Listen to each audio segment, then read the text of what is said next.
Welcome to Great Day St. Louis. Matt off again. He's fine. He'll be back Monday.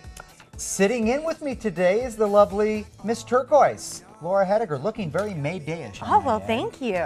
I like the name Miss Turquoise. I don't think I've ever been called that before. You've been called worse and you've been called better, probably, somewhere. Yes. This is now the third time. The owner tells me the first time was right after Mike Brown died. The second time was the night after the grand jury's announcement, and then just about 5 hours ago. In fact, it is so bad that there are still boards up on the windows. They are going to leave them up through the summer just in case they are hit again. I've gotten reports from Madison County, St. Clair County, also Illinois State Police here. And keep in mind, in the state of Illinois, it is illegal to have any type of electronic device in your hand when you are behind the wheel. Police tell me people are still doing it, and they are out there right now looking for any violators. Here's what gets a little odd. We are told that the suspect not only got away with the victim's cell phone, he did not stop there. We are told he then took the victim's books.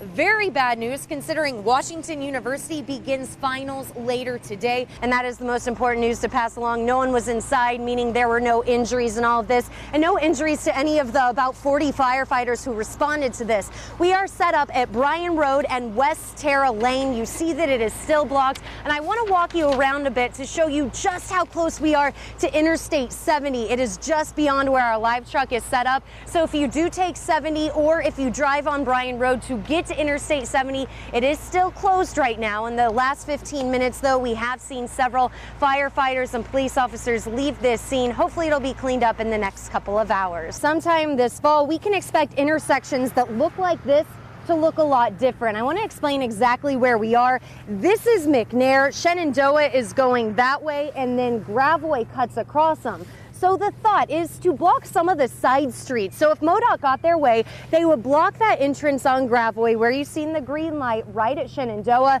That way there's only one entrance to Gravois. It would be right there through McNair. I actually met that business owner on Monday, August 11th. That is just 2 days after Mike Brown was shot and killed at the site of the Quick Trip that had burned down just hours before that. At that time, he said he was going to pray for his community. Yesterday, he told us that he is now praying for Baltimore, but what after what happened right here and everything that happened along West Florissant last night, we can imagine all those prayers are going to come right back here to North St. Louis County. Oh, what's going on there? We see all those flashing lights behind you.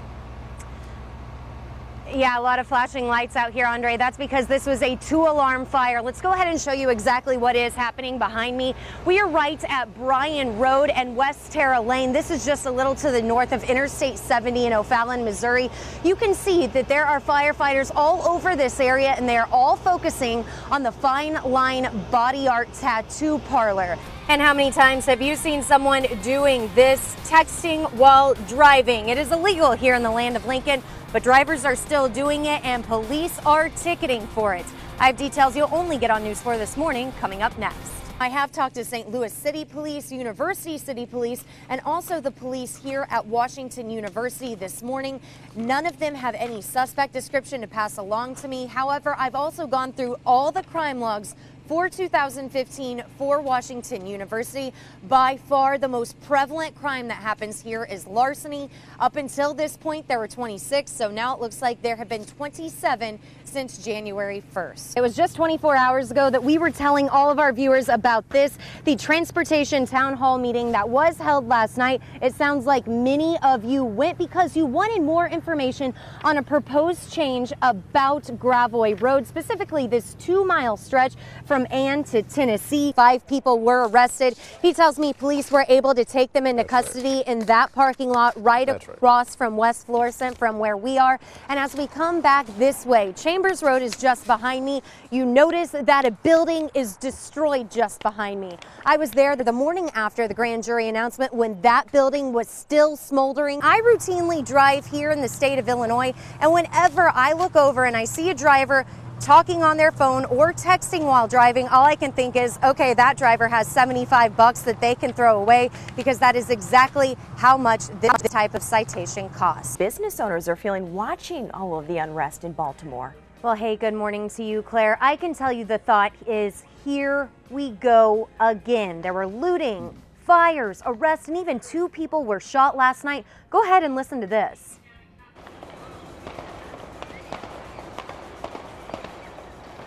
Yeah, you cannot mistake those noises. Gunshots ringing out on the streets of Ferguson. Those pops giving way to hours of protesting, and eventually criminals set their sights on businesses. Less than 5 blocks from where those people were shot, News 4 captured this scene. Dozens running in and out of this mobile gas station on West Florissant and Chambers. This is technically in Delwood, but when you look at the security footage from the inside, you can see the criminals do not look like they care where they are or who they might be hurting. The owner says this happened around 1:40 this morning. That is when someone threw a brick right through the front door. Upwards of 50 people grabbed whatever they could: liquor, cigarettes, food, even the cash drawer. It's now the 3rd time this owner has had to clean up the mess, and here is how he feels about it. It's troublesome, obviously, because you're on edge and you're worried about your employees' safety and the safety of your customers. And our customers want us to stay because there's so many businesses gone, but we have to now start worrying about safety when this goes on and on like this.